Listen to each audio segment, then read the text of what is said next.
Hello and welcome to the Garden of the Black Roses.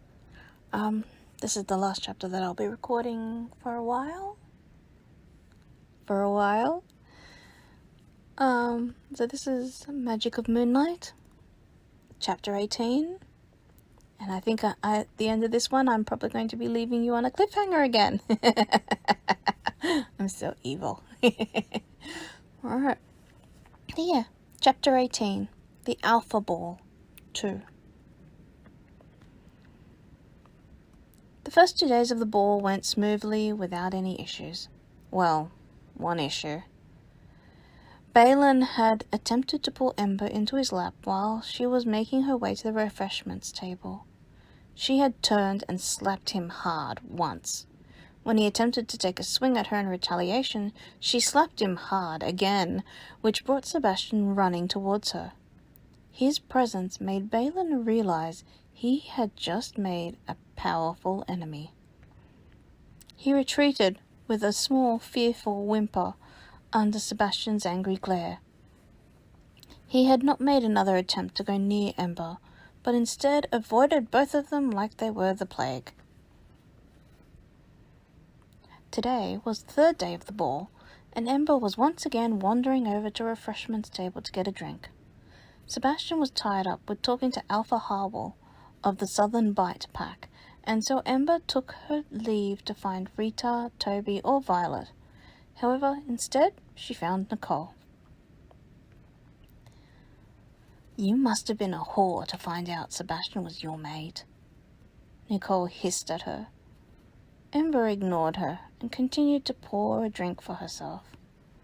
"I bet you were sleeping with every wolf in all 4 packs to find your mate before you came of age."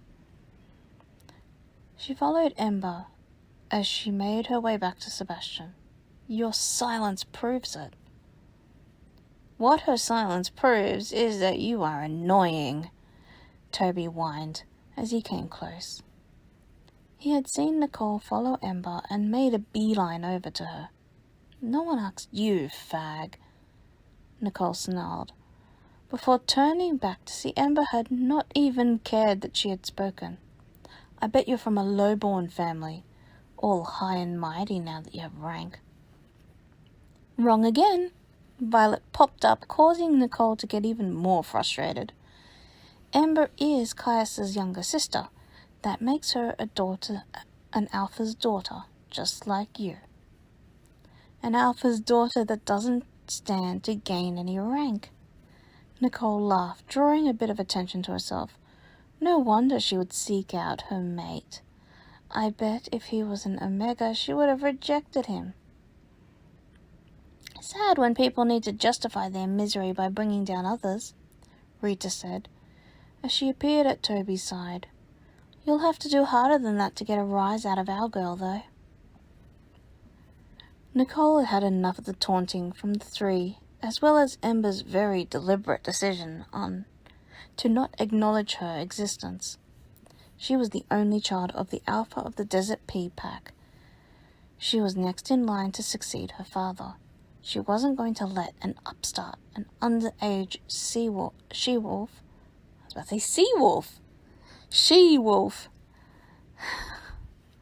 blatantly ignore her like this. Partially shifting her nails, she made to grab Ember's arm. She was going to force her to listen to her words. An underage she-wolf can't heal or escape one who has come of age if they have their claws dug in. She was thrown back hard into a nearby table as Ember's golden shield came to life to protect her.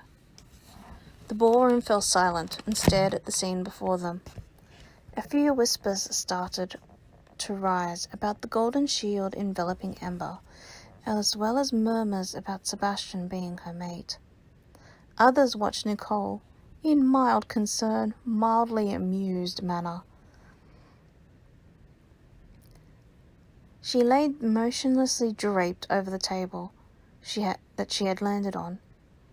She was unconscious after her head smacked against a hard vase of kangaroo paw that was adorning it as a centerpiece. Sebastian sighed and stepped forward. The Werewolf King also made his way forward, sensing what Sebastian was about to do. Sebastian rested his hand on the shield, causing it to dissipate. The whispers grew louder, with the wolves taking notice that the shield was magic. Wolves, by nature, do not possess magic, except 4 very specific she-wolves. I guess the moon goddess is forcing my hand. I'm kind of afraid why she is doing so. Silence fell again in the ballroom, as everyone contemplated the meaning of his words. Many of the older alphas and lunas understood his words and smiled. They had been waiting for the next generation.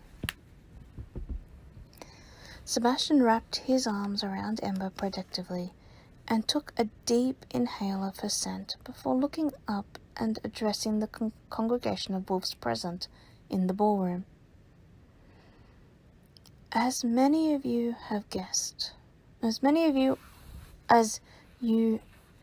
there? Okay, wording bad. As many of you have already guessed, he said, his voice steadier than he felt inside. My mate is the avatar of the moon. Everyone watched as Ember's crescent moon tattoo became visible and shimmered with a silvery sheen. The golden shield you saw is the only protective magic that extends from my bonding with her. Only I can release that shield. He glanced at Nicole briefly. The knights and I suspected I might have to do this tonight, instead of at our graduation as planned. He closed his eyes briefly, allowing himself to merge with Griffin's royal aura. Opening his eyes to reveal golden irises, he stated, I am the next Werewolf King.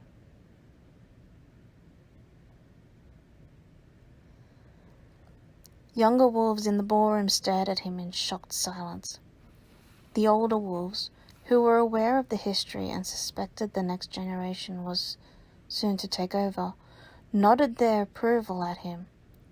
Most watched and waited for the confirmation of Sebastian's claim.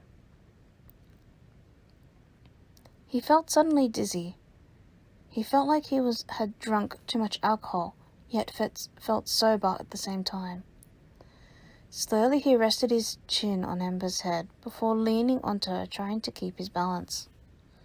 Distantly, he worried she might not be able to support his weight. It's okay, she soothed, as she adjusted herself to hold him a bit better. Your body is adjusting to having royal power. She quickly glanced at Tiberius before she said, Toby, you need to catch him before he falls.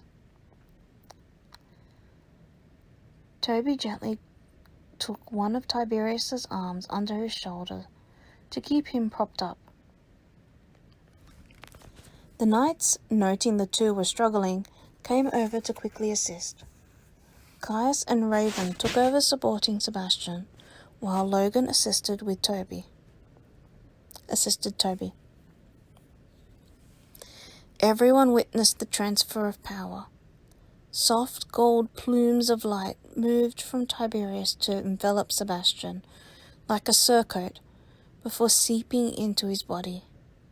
They could feel Sebastian's name being sealed in their minds, and Tiberius's being unlocked. Some attempted to say Sebastian's name, with their body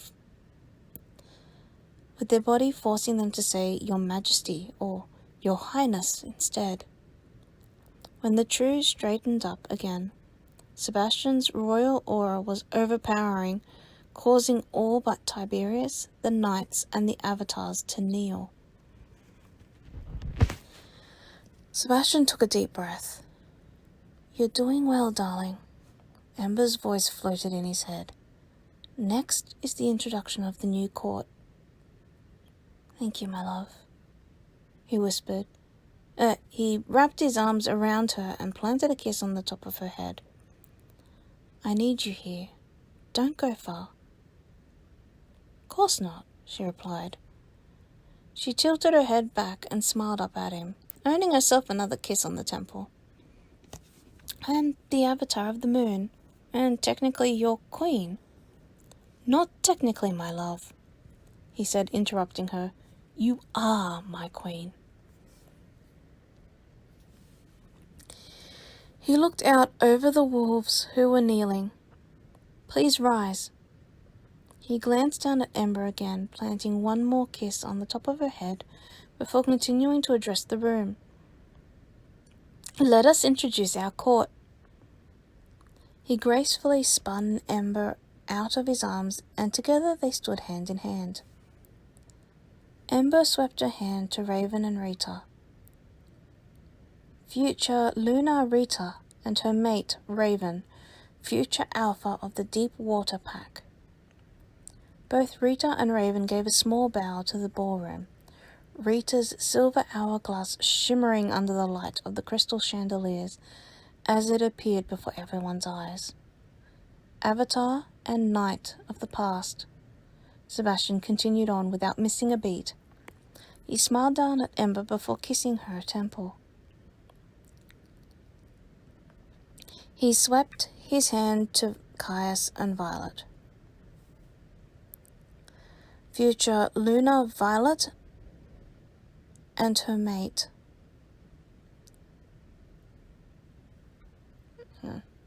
The wording's strange.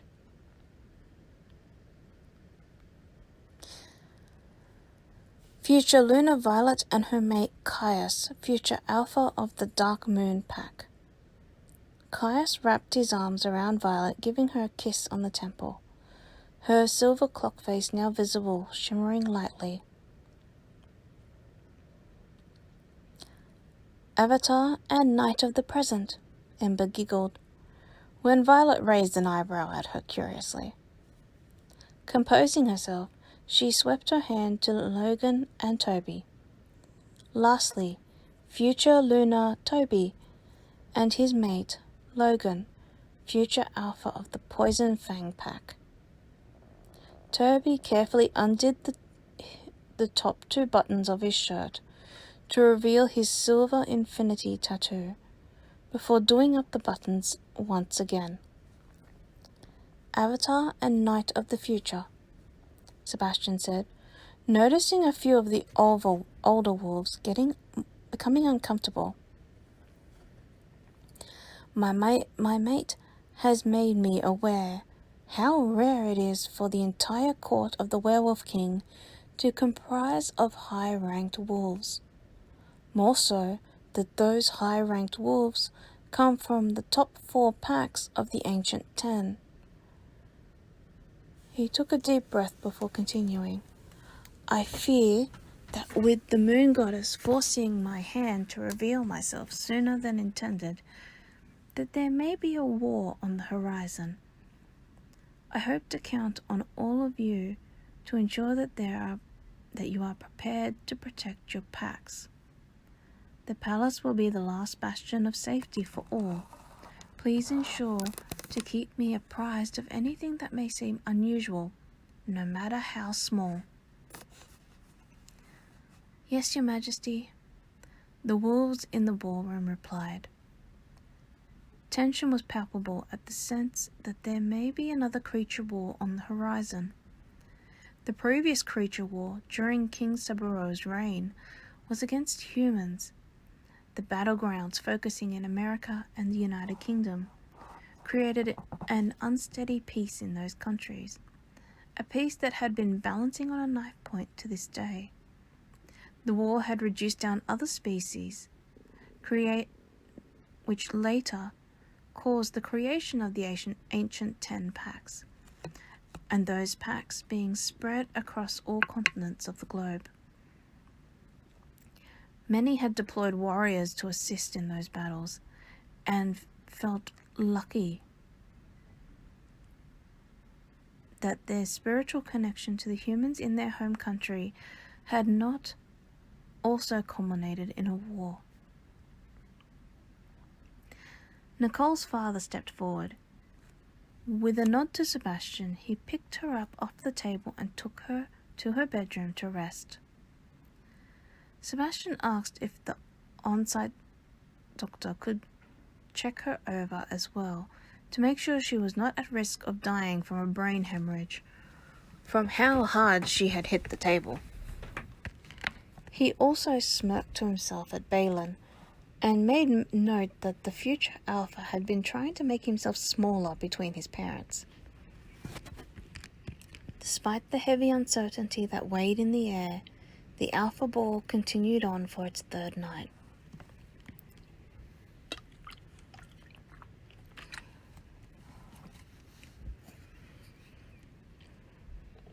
Nicole awoke later in the night in her pitch-black bedroom. She could feel someone had changed her out of her gown and into some night attire. She growled angrily to herself. The she-wolf had somehow thrown her across the room and knocked her out. She stewed over what she was going to do to her once she got her claws into her, until she heard muffled laughter. She listened carefully to the noise. The sound was a feminine mix of happy giggles and pleasured moans. She clenched her teeth. She hoped that the sound she was hearing wasn't what she thought it was. She glanced at the clock and noted it was close to midnight. Focusing back on the voice, she noticed a now distinctly masculine one joining the first. "Shall I devour you all night tonight, my love?" Nicole pounded her fist against the bed. She recognized that voice as clearly as her own. "I feel a need to fill you up before we go to sleep tonight." More giggles before a possessive masculine growl rippled through the air. "Always mine." "Of course." Nicole tasted blood in her mouth. She had bit her lip to prevent herself from screaming and giving herself away. She was determined to count the number of orgasms Ember had so that she could double that with the amount of punches she gave her once she had a hold of her.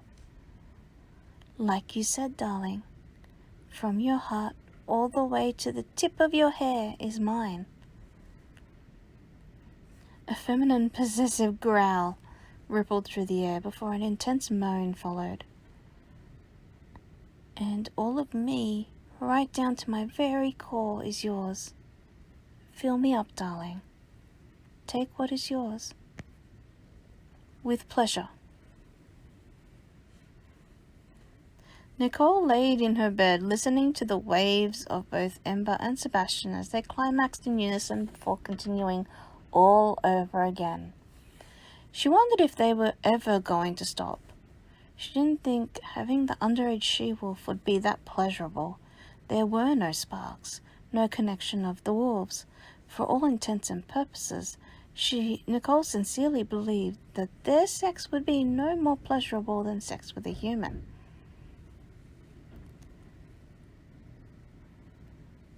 This whore must be really experienced to have Sebastian wanting to go again and again, Nicole thought to himself as she counted orgasm number 5.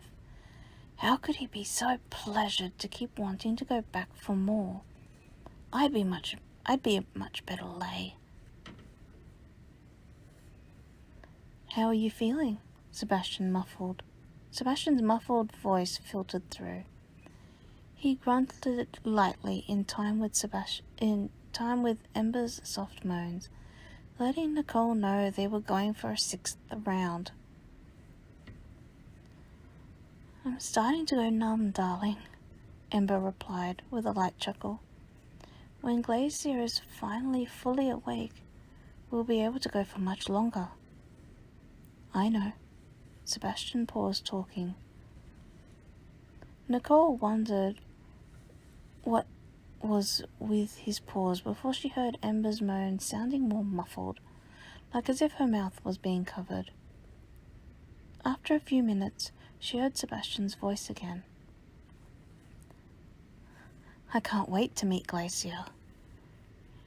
Griffin keeps talking about her. He wants her to always be nearby, just as you are, not just when we make love to each other. Well, he doesn't have to wait too much longer. Ember gasped in sync with a particularly loud grunt from Sebastian. I'll be flying back to our pack as a 16-year-old werewolf. Dad has delayed our departure for a few days after the ball, so you can safely shift, Sebastian replied softly.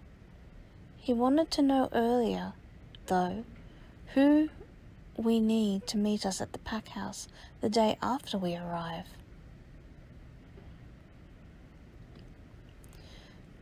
Both Ember and Sebastian started moaning in quicker succession before they evidently climaxed again. No more for tonight, my love. I want you to feel every stroke I give you, he panted softly. I want to feel every stroke you give me too, darling, Ember purred softly. Let Alpha Alexis know we need all the Alphas and Lunas, Loam and Oceana from the Deep Water Pack. Nicole guessed Sebastian must have been looking at her questioningly, as she followed that up with stating, they are Toby's parents.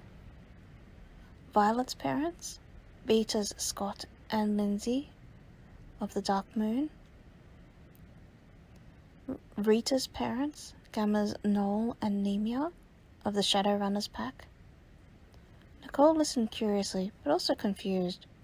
She couldn't understand why Alpha Alexis was allowing this she-wolf to put together a guest list for something.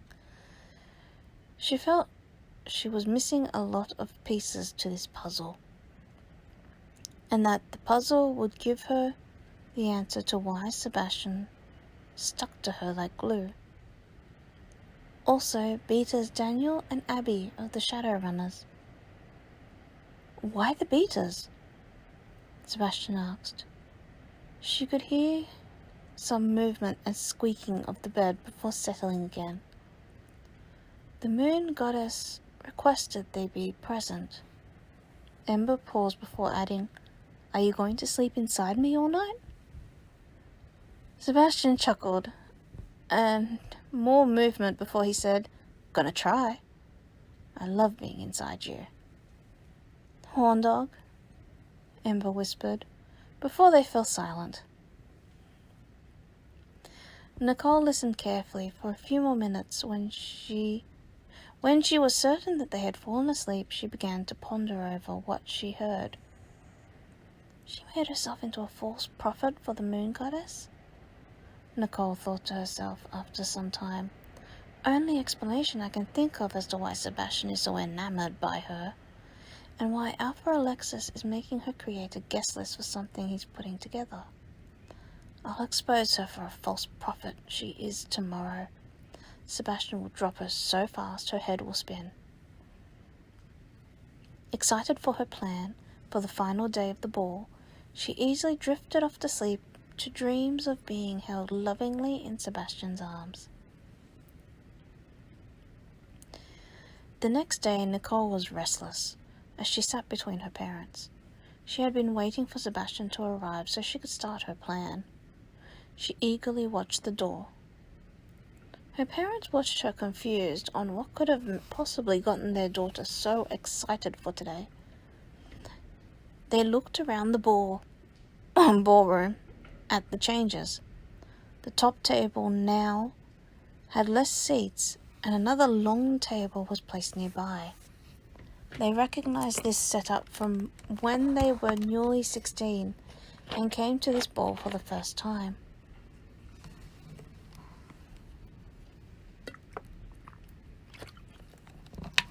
They could see two royal high-backed chairs that belonged to the king and the avatar of the moon.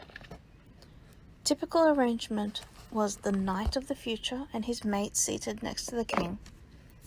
Then seated next to the avatar of the moon sat the knight of the past and his mate, and then the knight of the present and his mate. But they noticed the seating was different. Next to the king was the knight of the past. and his mate, and then the Knight of the Future and his mate. Next to the avatar of the moon, was instead the Knight of the Present.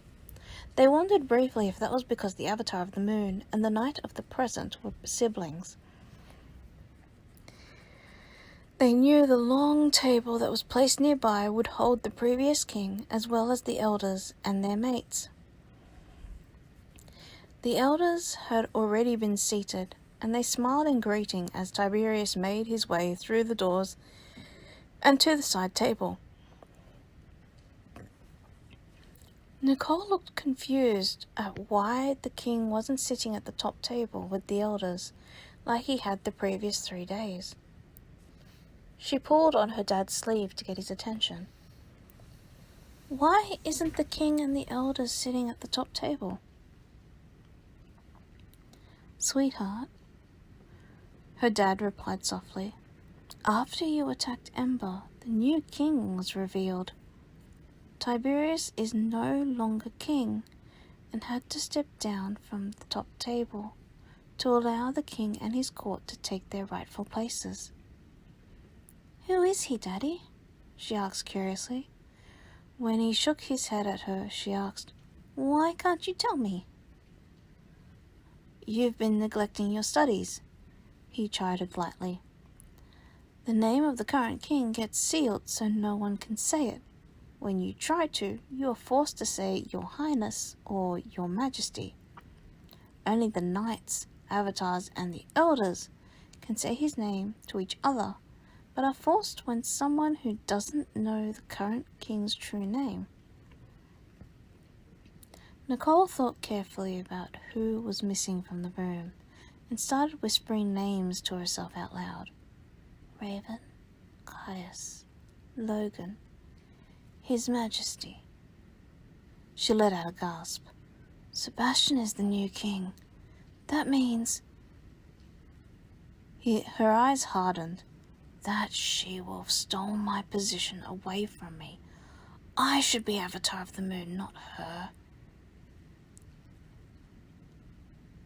Her glare hardened into an intensive stare as Sebastian, Ember, and the knights and the avatars all entered the room.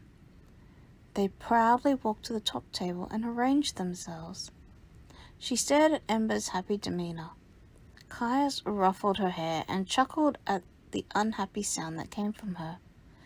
Sebastian chuckled as well before gently combing her hair flat again with his fingers. She bided her time until she saw Ember had started to wander as she did the rounds of the ballroom. She followed and watched as everyone spoke to her in a polite and diplomatic tones. She scoffed and waited for Ember to leave the ballroom to go to the restroom. You must feel so special that His Majesty gave you the position as Avatar of the Moon, she hissed at her. Ember raised an eyebrow at her before washing her hands. I can't believe you would covet that position so much that you would sneak your way into his bed to get it. Shall I go tell your dad that you don't know your history? Ember asked, ignoring the insults. I already know you didn't know about the bindings on my mate's name, so it's safe to assume that you don't know the order of how this actually came about. I don't need my dad to tell me you're a whore. Nicole spat at her. But fine. His words will prove to us that how big a fake you really are. Ember rolled her eyes and they walked in silence to seek out Nicole's dad. Ember was the first to spot him. Alpha Cole of the Desert Pea Pack. Avatar. Nicole watched in disdain as her father bowed to Ember. What can I do for you? I've become aware that your daughter does not understand how a new king is named, Ember replied cordially. Could you please enlighten her, in my presence, the process for a new king to be named? Certainly, Avatar.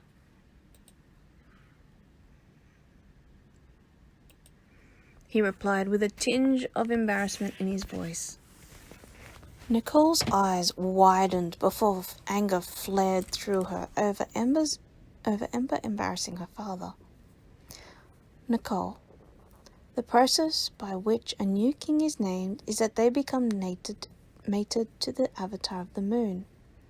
The mate bond with the avatar of the moon is what allows the power to transfer from the old king to the new one. Once their mate bond is complete, the new king is able to name himself any time after that. He turned to Ember once more. I apologize, Avatar, for my daughter being grossly uninformed.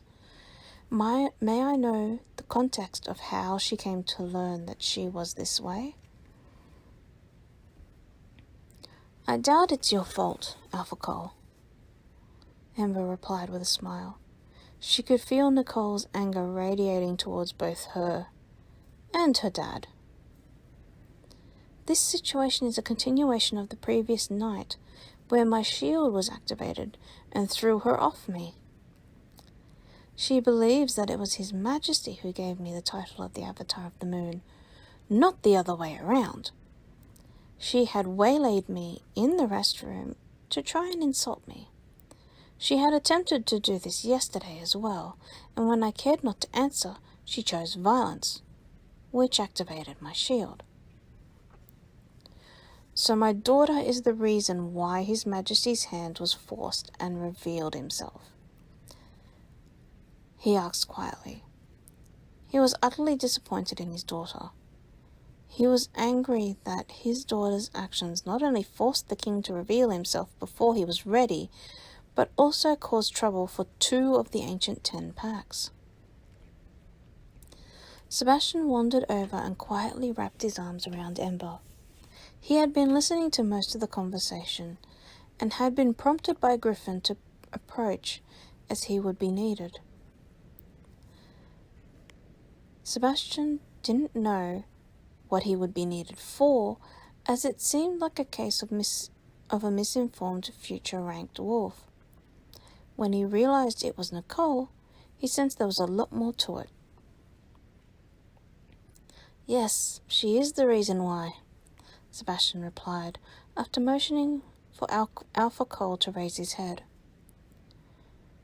Ember's shield that she received from our bond was activated when Nicole decided to try and attack her.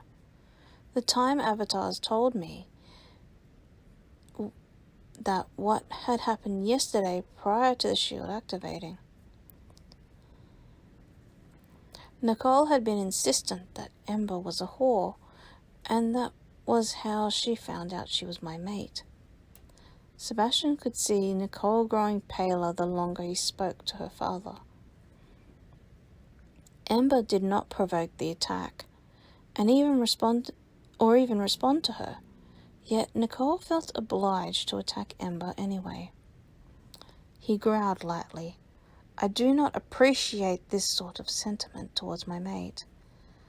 I was very close to my mate, almost as close as family, well before I came of age, and I will not tolerate anyone who dares spread malicious rumors about her. His voice was louder while stating this, making it very clear to any other unmated wolves that this behavior would not be tolerated. Alpha Cole nodded his head. None of us would like anyone to spread malicious rumors about our mates, regardless of what their history was, before they became mated to us. I will be guided by what punishment you deem fit for my daughter.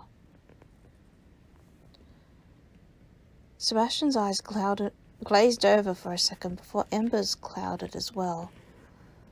When their eyes cleared, they both looked towards where Tiberius was, watching him approach them. Since I have a month to teach you before I pass, let's use this as an opportunity to teach you how to use the King's Writ on a wolf as a binding, he said once he reached them. He looked at Nicole before adding, ranked wolves who don't learn history are more likely to repeat it, as well as take their pack down the path to destruction. I'm sure Alpha Cole doesn't want to see the Desert Pea pack crash and burn because of you, so the only way is the King's writ to be placed on you. No. Nicole's eyes were wide. She had both past and current kings staring at her in disdain. She looked at Ember before looking back at them. Can't you see she's a fake avatar of the moon? How can you both be so blind in allowing her to do this? Because they know history, Ember replied quietly. Despite her voice being soft, it floated across the room, causing all the wolves present to focus on the situation. Nowhere in history does the Werewolf King appear first. It is always the avatar of the moon first. While I'm tempted to give you a history lesson, you would no more listen to me than you do your own parents or your teachers. She looked up at Sebastian and smiled. Your turn, darling.